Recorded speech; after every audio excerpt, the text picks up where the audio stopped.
Assalamualaikum warahmatullahi wabarakatuh. Anak-anak kelas 12 IPA tahun 2020-2021. Kali ini berjumpa dengan pelajaran fisika yang saya bawakan. Sebagaimana telah saya sampaikan di dalam Zoom meeting kita bahwa untuk kelas 12 semester 1 ini kompetensi dasar yang pertama yang harus kita pelajari adalah konsep listrik dinamis. Dengan kompetensi dasar yaitu menganalisis prinsip kerja peralatan listrik searah DC, berikut keselamatannya dalam kehidupan sehari-hari. Ini menyangkut kompetensi dasar pengetahuan.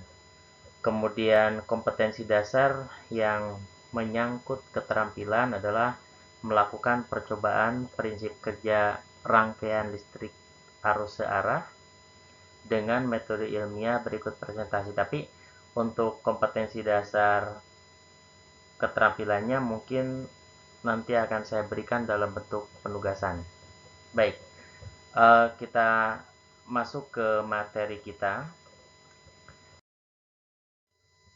Dalam mempelajari konsep arus listrik searah, ini pertama-tama kalian harus memahami dulu pengertian kuat arus listrik. Nah, untuk memahami pengertian kuat arus listrik, di sini saya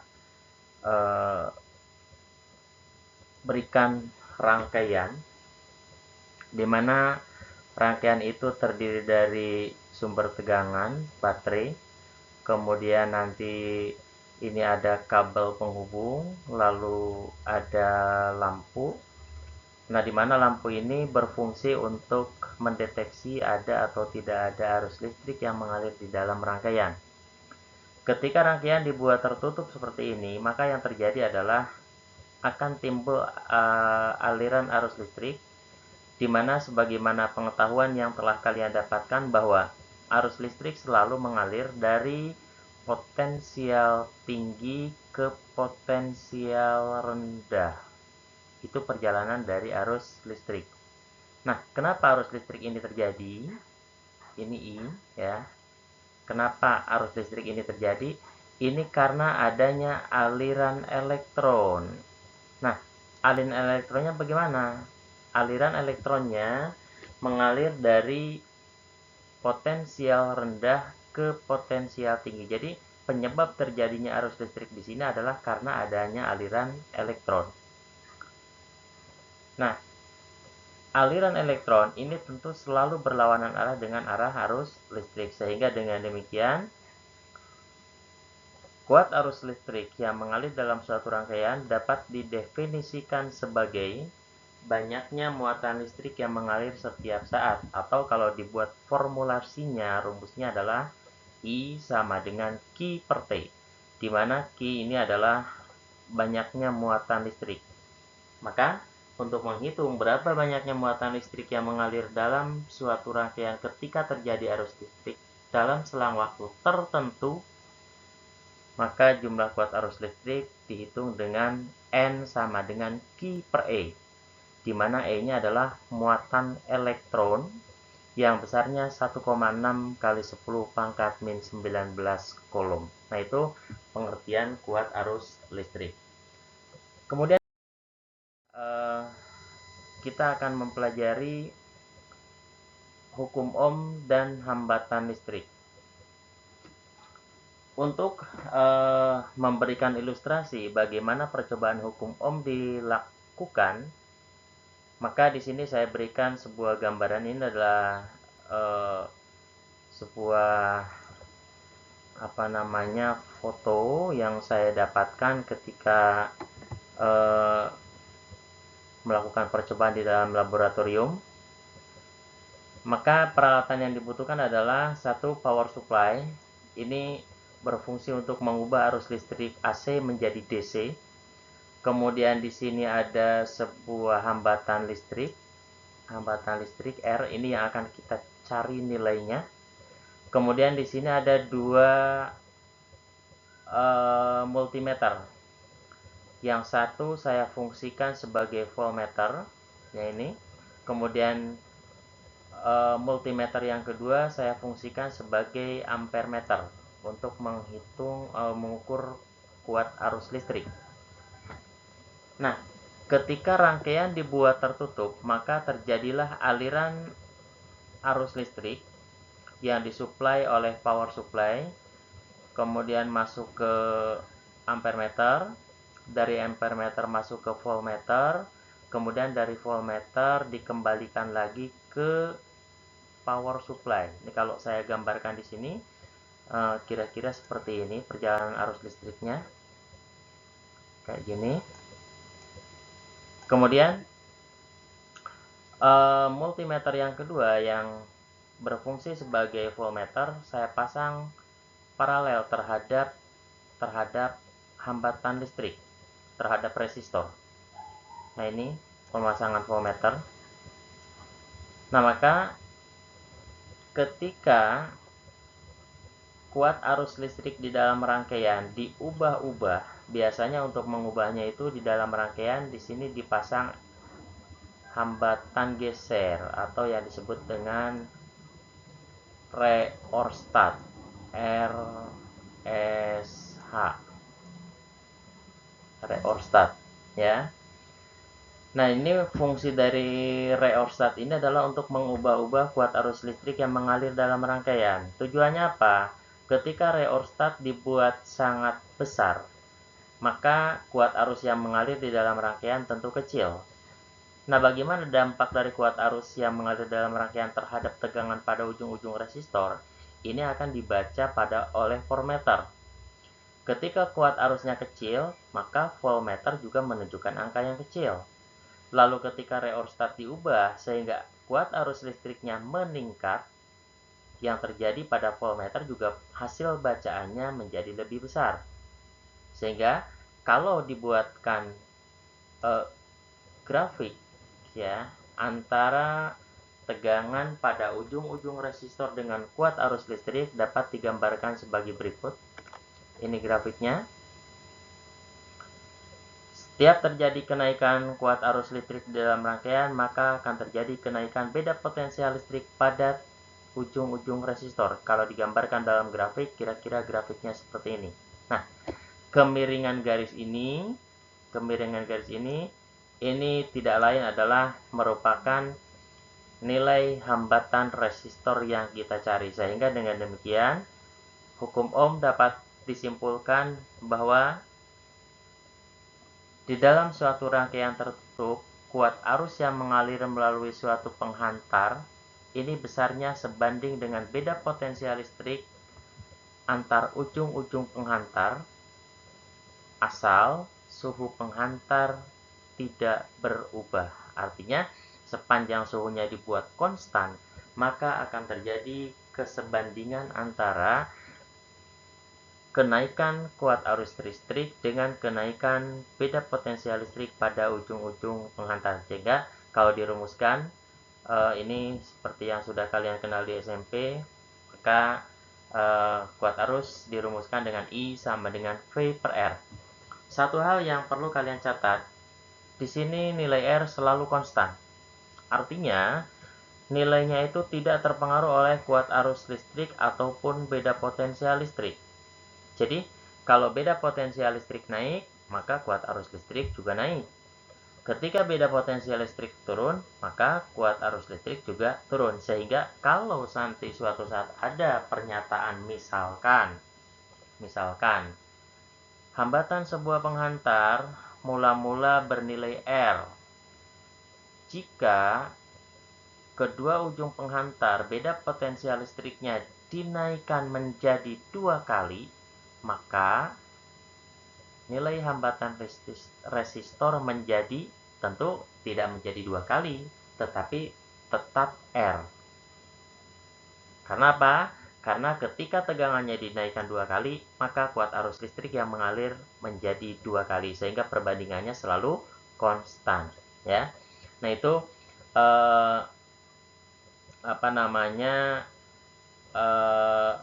konsekuensi dari hukum Ohm. Kemudian yang selanjutnya masuk ke faktor-faktor yang mempengaruhi nilai hambatan sebuah penghantar. Jadi jelas bahwa potensial listrik dan kuat arus listrik tidak merupakan bukan yang merupakan faktor yang mempengaruhi nilai hambatan listrik. Tetapi hambatan sebuah penghantar ditentukan oleh 3 faktor, yaitu yang pertama, luas penampang penghantar, kemudian yang kedua, panjang penghantar, dan yang ketiga, jenis penghantar yang digunakan. Sehingga ketika di SMP kalian mengenal rumus R sama dengan Rho dikali L per A, di mana Rho di sini adalah menunjukkan jenis penghantar, L-nya adalah panjang penghantar, A-nya adalah luas penampang penghantar. Nah, tolong nanti dibedakan pengertian luas penampang dengan luas permukaan. Karena seringkali ketika dalam bentuk soal, ada soal yang sangat sederhana tetapi kalau kita tidak memahami konsep menjadi salah. Contohnya adalah nilai hambatan sebuah penghantar berbanding terbalik dengan luas permukaan penghantar. Betul apa salah? Itu salah. Kenapa? Karena berbandingnya terbaliknya itu dengan luas penampang penghantar, bukan dengan luas permukaan penghantar. Jadi tolong bedakan antara luas penampang dengan luas permukaan. Kemudian berikutnya, luas penampang permukaan ini rata-rata untuk setiap penghantar itu berbentuk silinder. Karena berbentuk silinder, maka luas permukaannya adalah pi r kuadrat. Sehingga kalau ditemukan lagi sebuah pernyataan yang sederhana, misalkan nilai hambatan sebuah penghantar berbanding terbalik dengan jari-jari penghantar. Benar apa salah? Itu salah. Kenapa? Karena berbanding terbaliknya dengan kuadrat jari-jari penghantar. Jadi mohon itu dipahami sehingga tidak terjadi kesalahan ketika menganalisa suatu persoalan. Kemudian hal lain yang dapat mempengaruhi nilai hambatan sebuah penghantar juga suhu. Karena tadi di hukum Ohm dinyatakan bahwa kuat arus akan sebanding dengan tegangan apabila suhunya dijaga konstan. Nah, kenaikan suhu ini akan menyebabkan terjadinya kenaikan nilai hambatan sebuah penghantar, sehingga dirumuskan dengan delta R sama dengan R0 dikali alfa dikali delta T. Jadi nilai hambatan suatu penghantar setelah mengalami kenaikan suhu ini menjadi R sama dengan R0 ditambah delta R. Itu faktor-faktor yang mempengaruhi nilai hambatan sebuah penghantar. Kemudian selanjutnya, kita sekarang akan masuk ke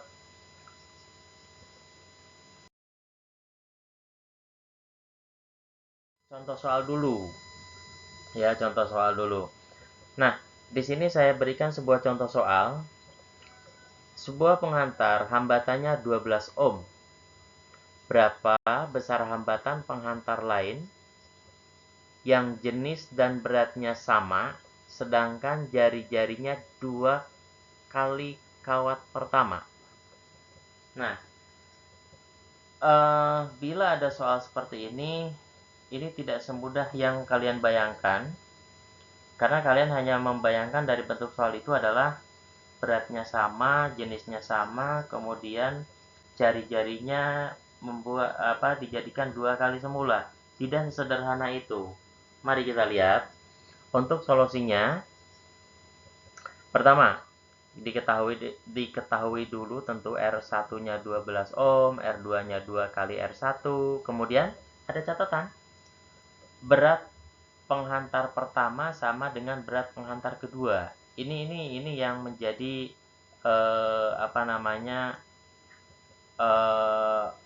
pokok kita. W1 sama dengan W2. W atau berat penghantar itu sama dengan massa kali percepatan gravitasi. berarti berlaku dong M1 kali G sama dengan M2 kali G. G-nya kita coret. Kemudian M itu adalah rho kali V.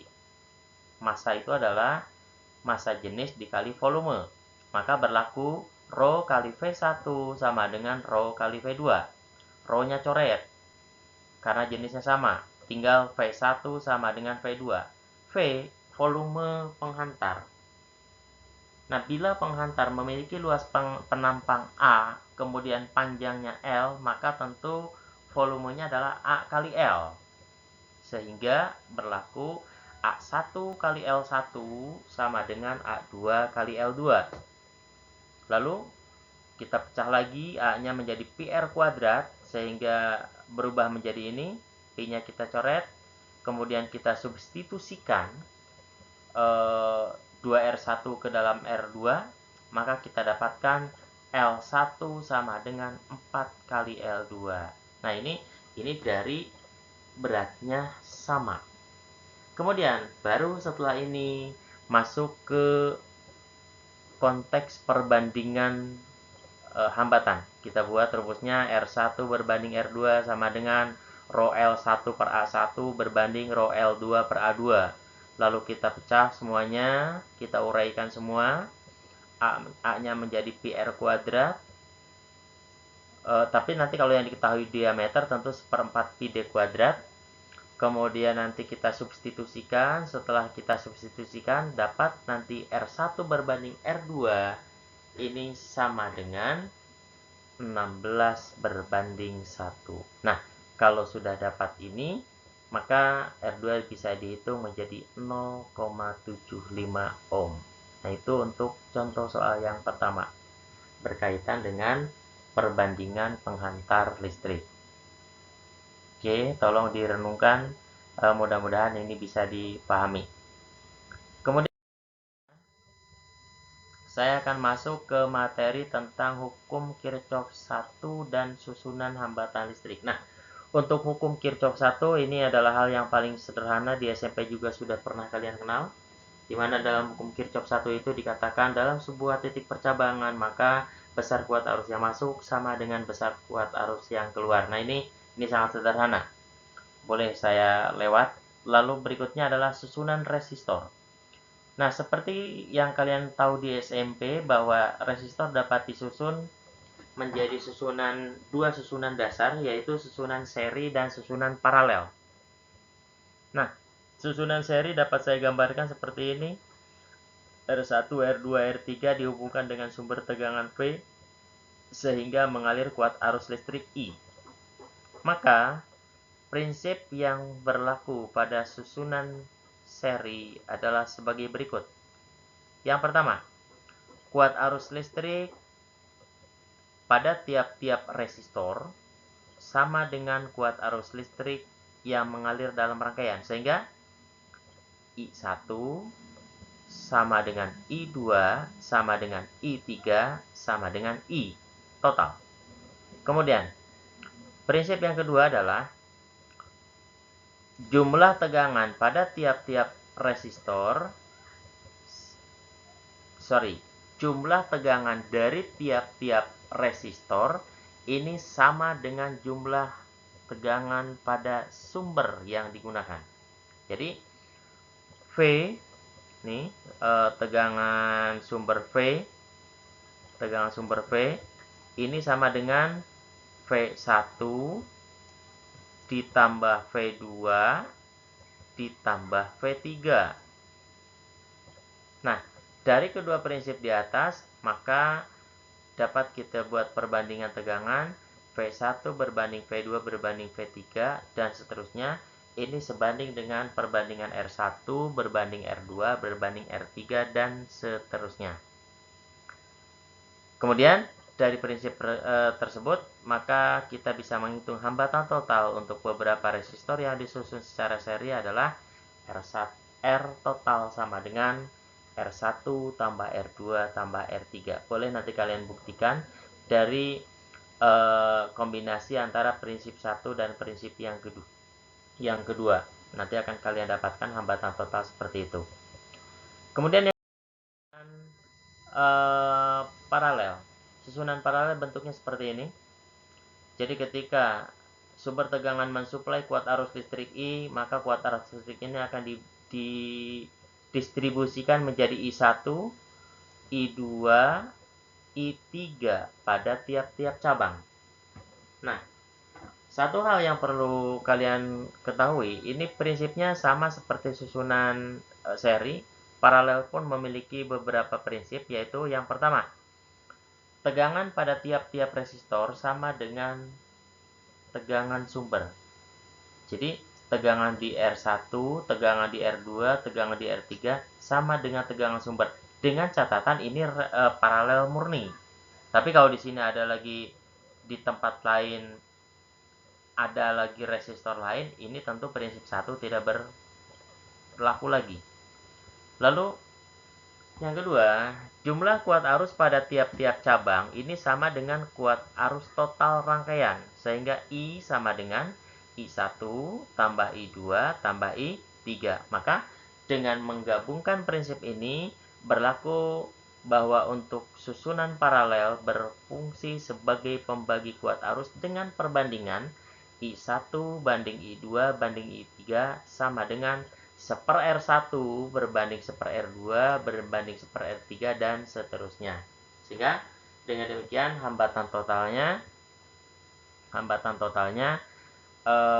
menjadi 1/R paralel sama dengan 1/R1 ditambah 1/R2 ditambah 1/R3 dan seterusnya. Nah, bagaimana kalau nanti kita menjumpai hambatan yang disusun secara kombinasi? Di situ ada seri, di situ ada paralel. Kalau susunan dibuat, jika beberapa resistor dibuat secara kombinasi, maka nilai hambatan yang mungkin berada dalam interval. Jadi hambatan total yang mungkin dari susunan-susunan tersebut berada pada interval lebih dari sama dengan hambatan paralel kurang dari sama dengan hambatan seri. Contohnya seperti apa?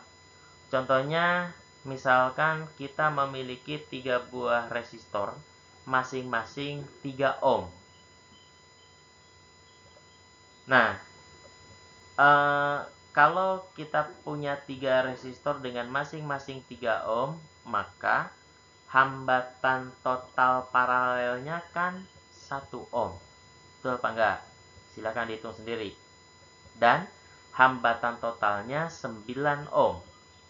Nah, berarti dari ketiga resistor tersebut, jika kita kombinasikan menjadi susunan seri saja, seri paralel saja, atau seri paralel, maka hambatan yang mungkin nilainya adalah lebih dari sama dengan 1, kurang dari sama dengan 9. Tetapi ingat, di sini tidak bersifat kontinu. Kalau bersifat kontinu artinya apa? Artinya ada di setiap nilai. Sedangkan kalau ini tidak ada di setiap nilai. Maksudnya begini. Boleh jadi nilai 6,007834 itu berada di antara 1 dan 9.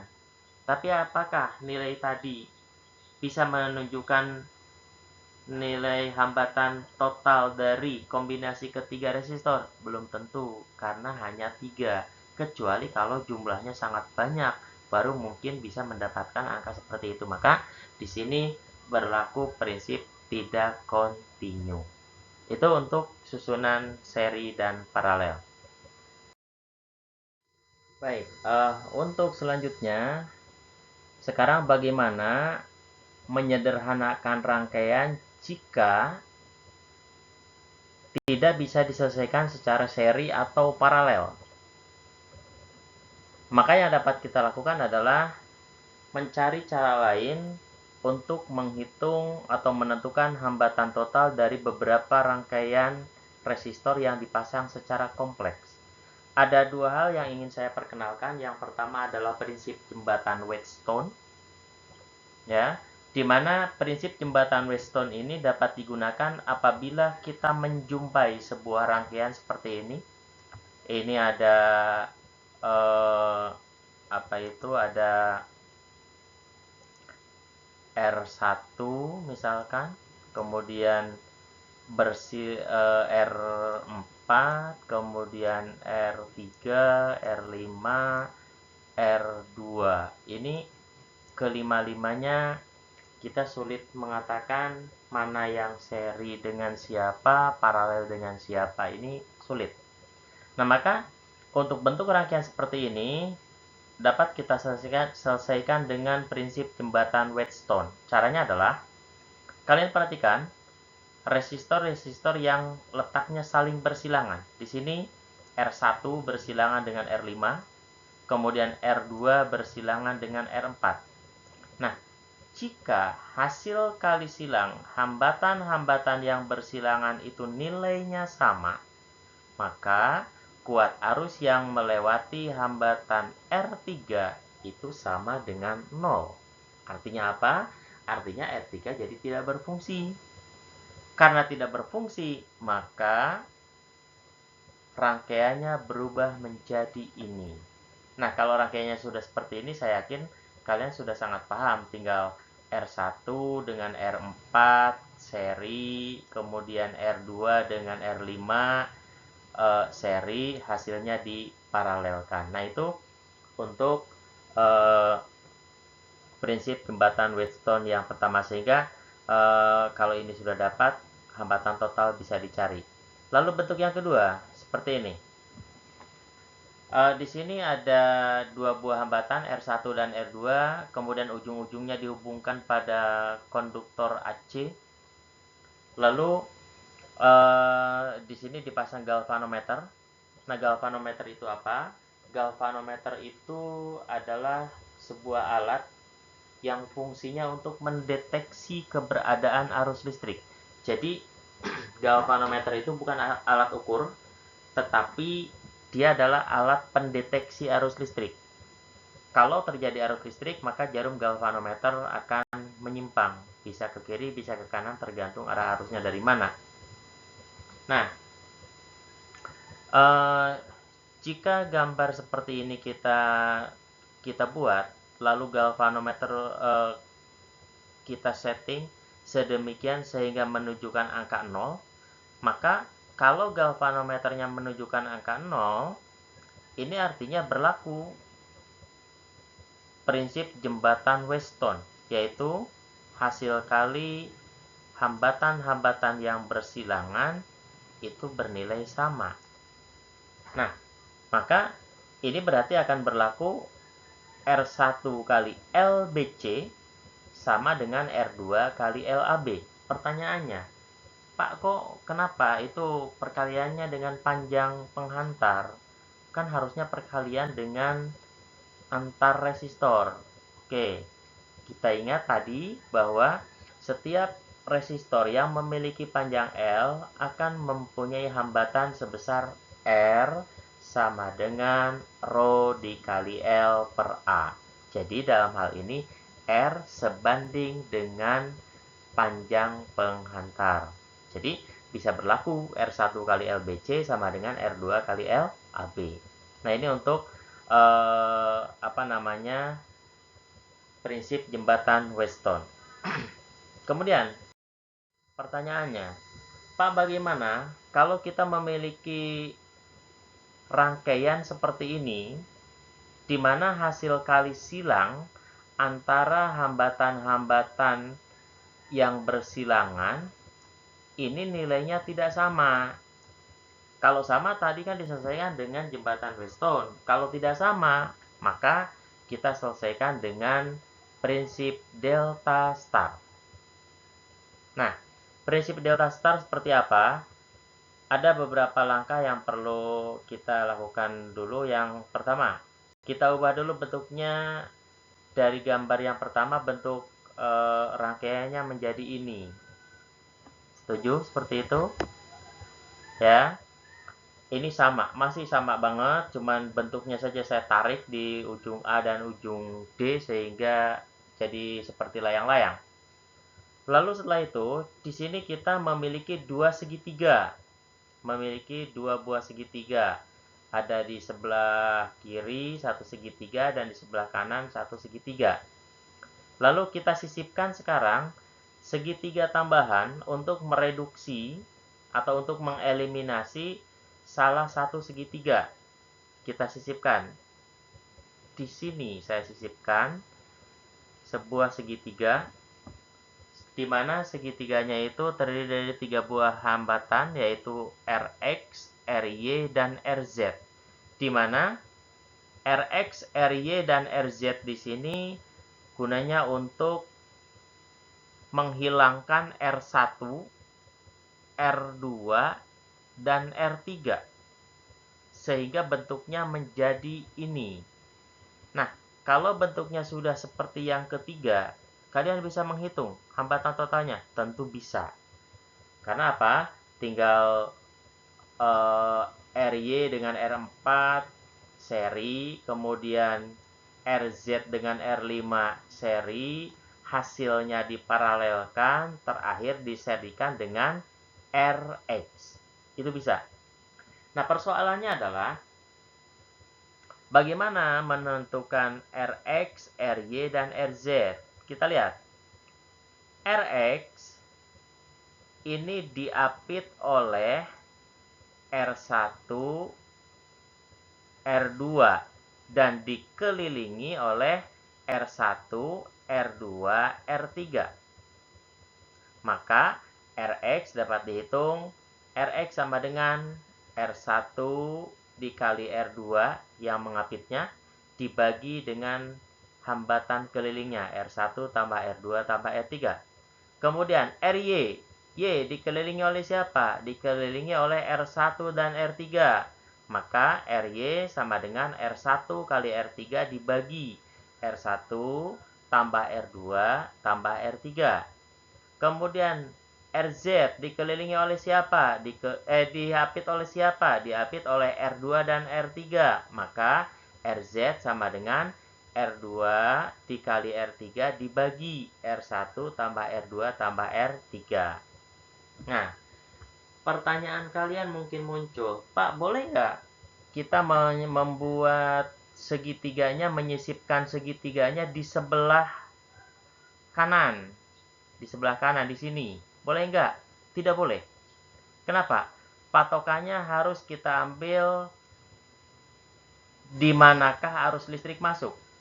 Jadi kalau arus listrik masuk dari cabang sebelah kiri, maka di cabang sebelah kirilah yang harus kita buatkan segitiga untuk mengeliminasi resistor-resistor yang di sekelilingnya. Jika arus listrik datang dari sebelah kanan, maka kita wajib membuat segitiga penggantinya itu ada di sebelah kanan. Jadi tolong yang menjadi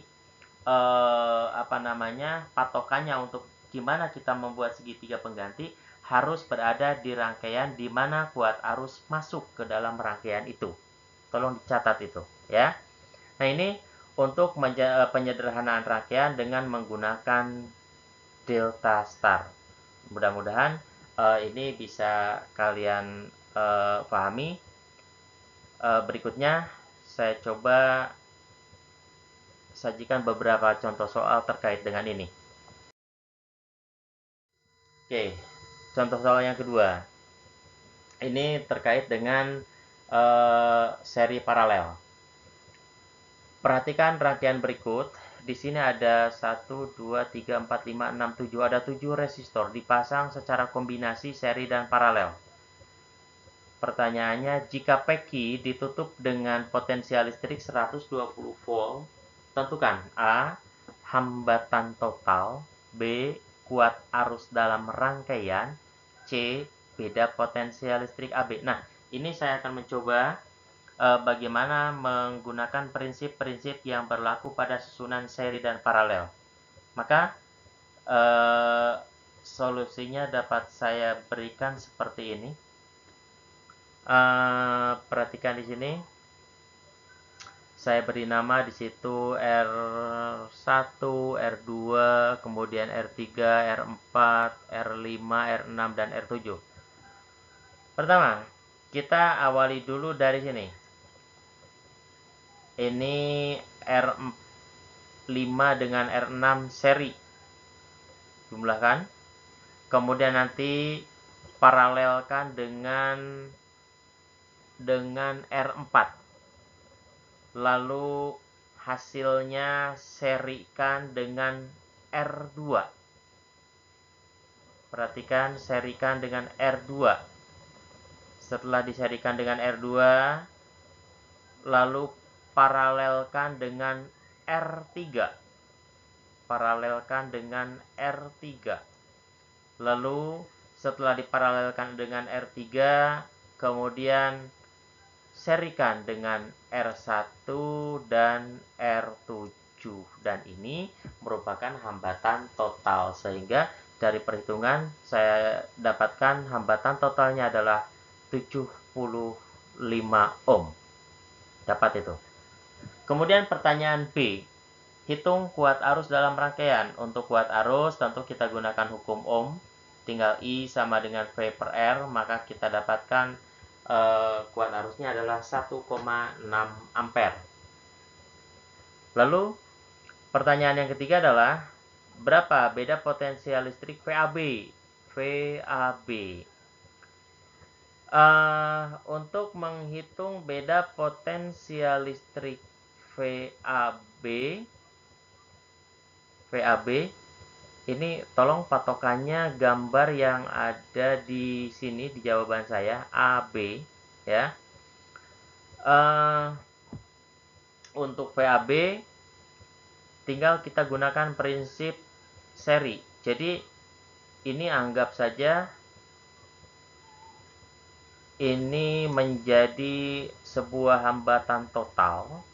Sebuah hambatan total namanya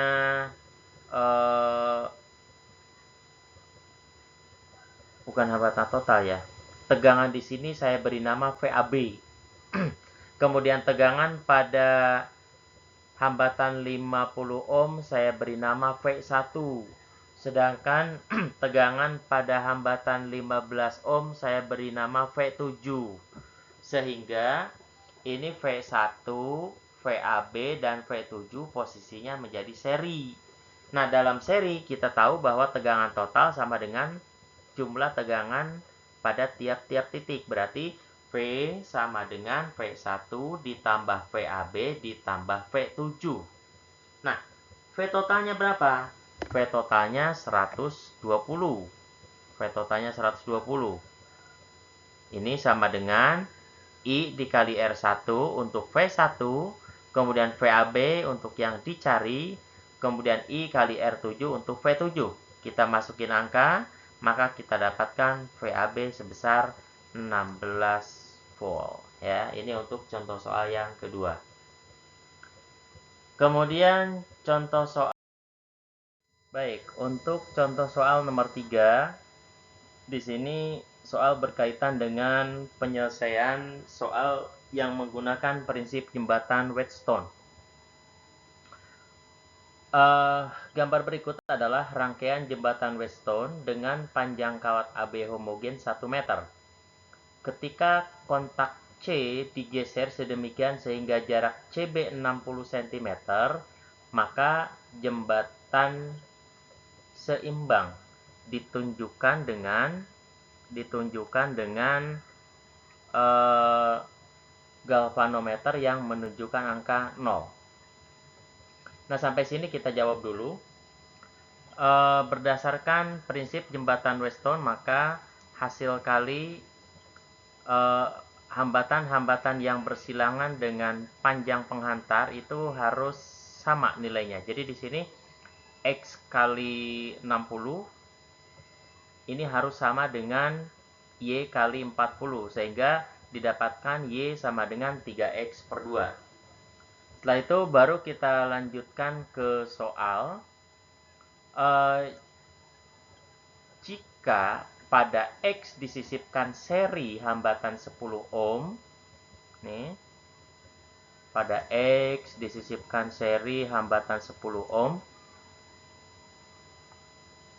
maka jembatan seimbang ketika kontak C digeser sejauh 30 cm. Menggesernya kemana? Karena di sini X-nya bertambah 10 ohm, maka berarti hambatan yang bersilangannya harus berkurang. Karena harus berkurang berarti C harus bergeser ke kanan.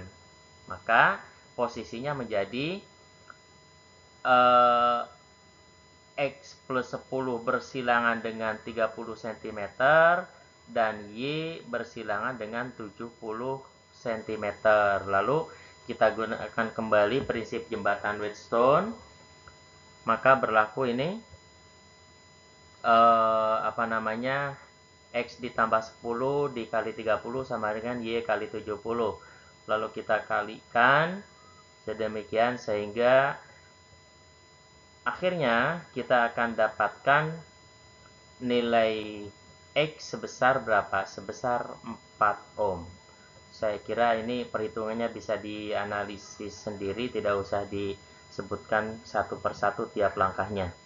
Setelah X dapat, maka Y kita peroleh menjadi 6 ohm. Jadi di sini sesuai dengan pertanyaan kita dapatkan X-nya adalah 4 ohm dan Y-nya 6 ohm. Itu untuk contoh soal nomor 3. Lalu yang berikutnya contoh soal nomor 4. Untuk soal nomor 4 ini tidak lain adalah contoh soal yang bisa diselesaikan dengan prinsip dengan prinsip delta star.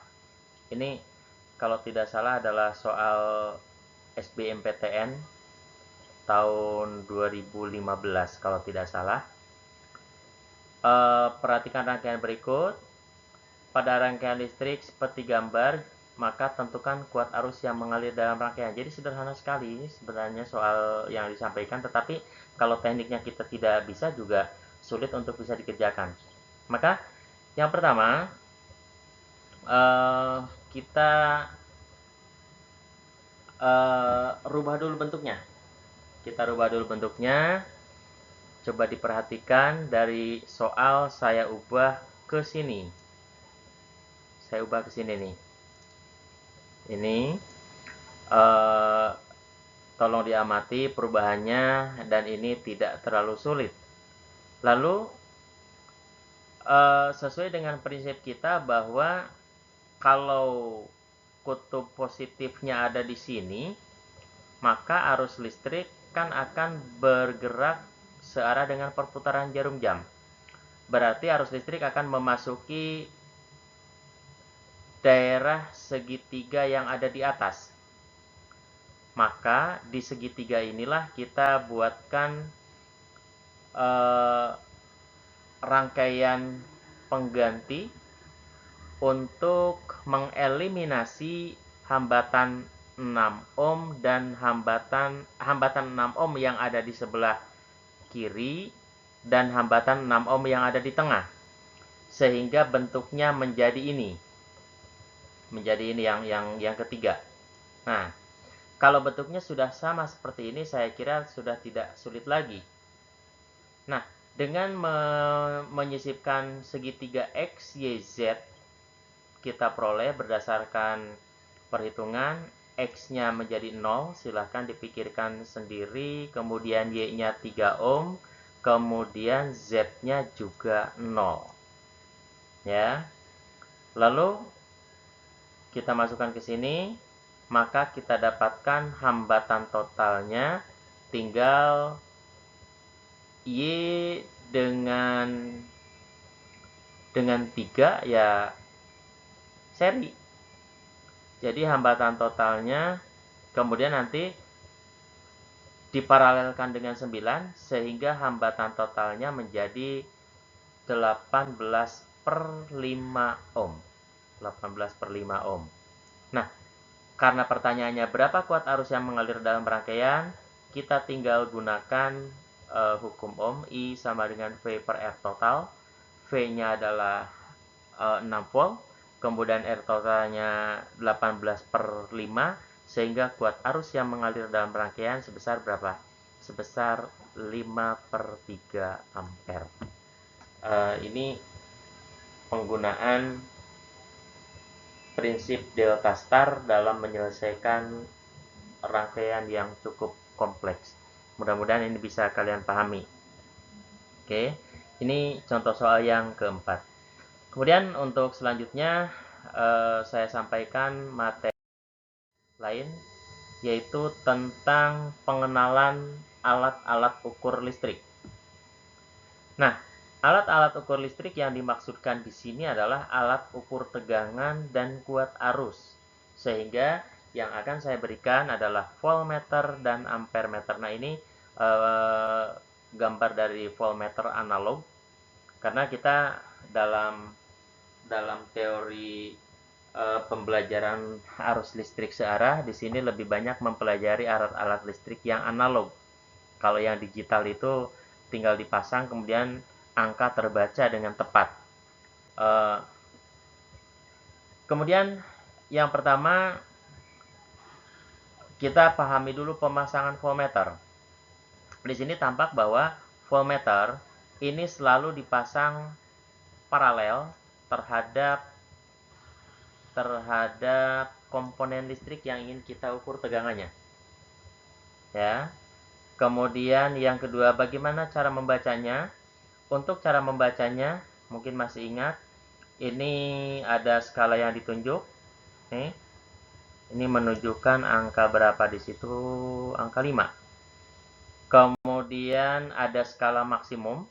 Pada voltmeter ini skala maksimumnya adalah 10.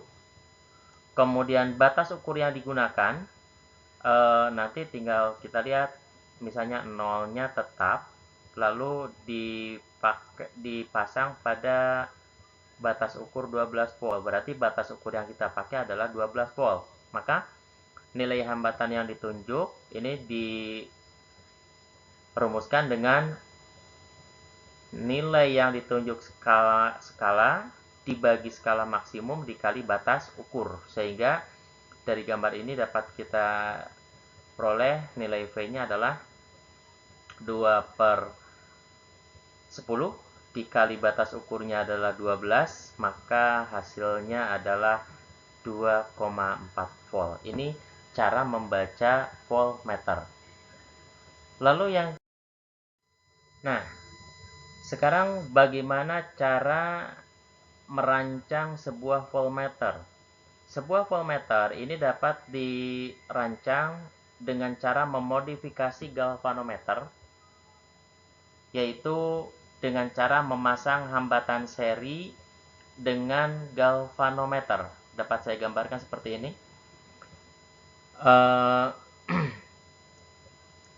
Ini adalah galvanometer. Kemudian di depan galvanometer dipasang sebuah hambatan seri RS, maka jadilah menjadi sebuah voltmeter. Nah, kita ingin membuat voltmeter yang dapat mengukur tegangan sebesar N kali tegangan yang terukur pada galvanometer. Maka caranya adalah kita harus memasang hambatan seri RS yang besarnya dapat dicari dengan perbandingan tegangan sebagai berikut. Kita buat RS berbanding RG. Ini sebanding dengan VS berbanding VG. Kemudian VS itu berarti tegangan pada ujung-ujung RS. Kemudian kalau VG itu tegangan pada galvanometer. Kemudian karena RS dengan RG itu seri, maka VS ditambah VG itu harus sama dengan V total. Maka kita dapatkan seperti ini. Saya rubah seperti ini, coba diamati. Bisa? Kemudian setelah itu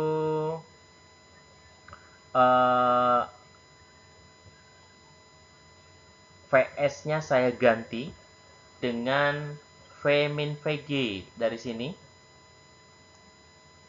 Bisa? Nyambung?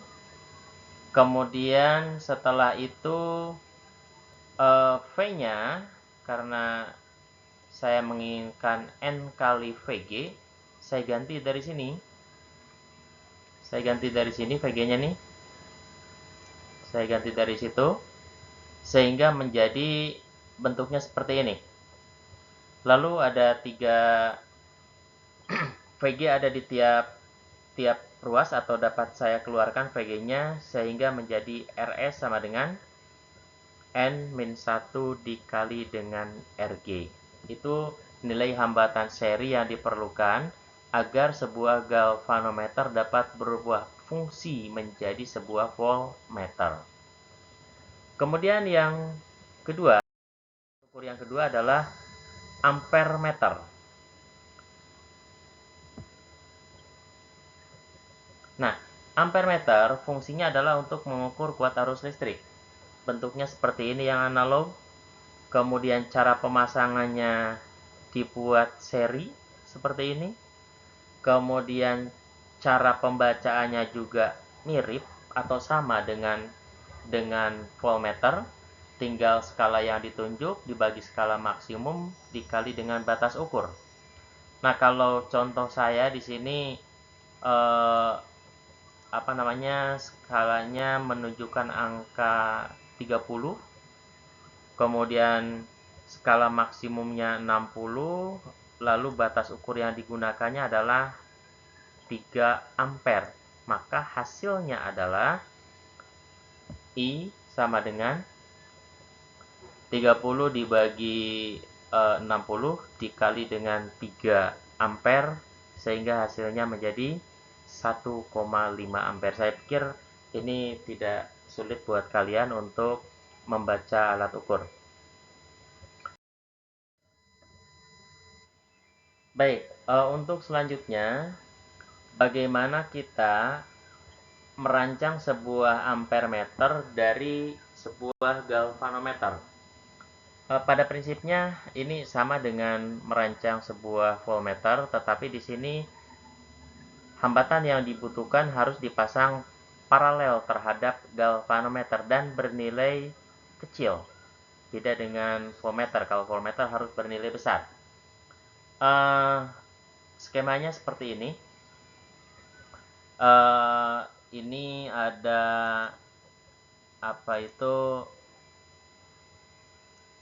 daleman galvanometer, kemudian nanti ini ada hambatan lain yang harus dipasang paralel terhadap galvanometer.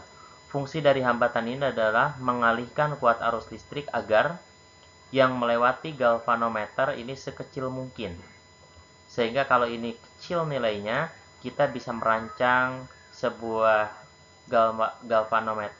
sebuah ampermeter yang dapat mengukur kuat arus I sebesar N kali kuat arus yang melewati galvanometer.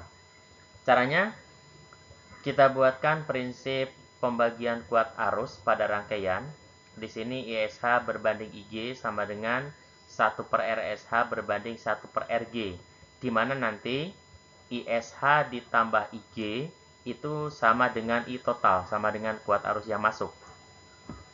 Nah, lalu ini kita ubah bentuknya menjadi RSH sama dengan IG dibagi ISH dikali RG.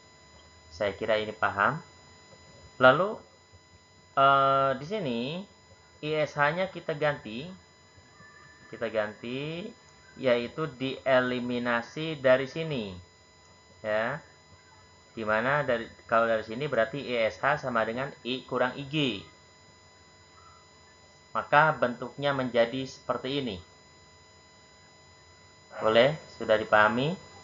Kemudian setelah itu I-nya ini saya ganti dengan N kali IG.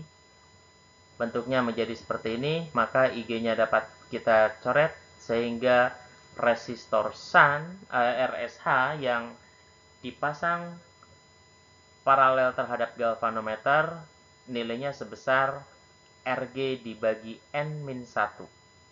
Ya, dimana nanti N-nya boleh diambil dari sini, N-nya diambil dari sini, yaitu I dibagi dengan IG. Itu cara membuat ampere meter dari sebuah galvanometer. Jadi ini materi untuk pertemuan kita yang pertama. Sampai di sini. Baru nanti pada pertemuan berikutnya kita masuk ke hukum Kirchhoff 2. Untuk melengkapi alat ukur, saya berikan contoh soal yang kelima. Ya. Sebuah galvanometer memiliki arus skala penuh 0,1 mA dan hambatan dalam 50 ohm. Berarti yang dimaksudkan dengan hambatan dalam di sini adalah hambatan galvanometer Rg. Ya.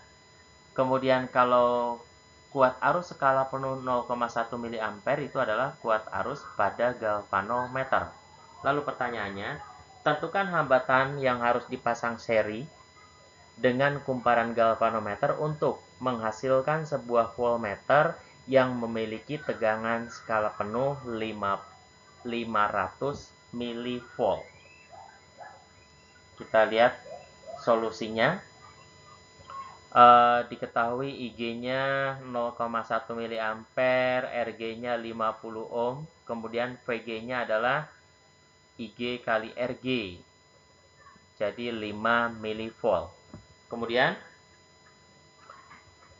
tegangan skala penuhnya V-nya adalah 500 mV. Maka pertama kita cari N dulu. N sama dengan V per Vg. V-nya 500, Vg-nya 5, jadi N-nya 100. Maka karena yang ditanya di sini adalah hambatan seri, tinggal masukin ke rumus Rs sama dengan Rg dikali N-1. Rg-nya 50, N-nya 100, maka kita dapatkan Rs yang dibutuhkan sebesar 4950 ohm. Itu adalah hambatan seri yang diperlukan agar galvanometer berubah fungsi menjadi sebuah voltmeter. Jadi itulah anak-anak sekalian untuk pertemuan yang pertama. Mungkin sedikit jenuh, tetapi boleh nanti dalam memahaminya kalian pahami dulu satu slide, kemudian berulang-ulang didengarkan sambil diperhatikan isinya.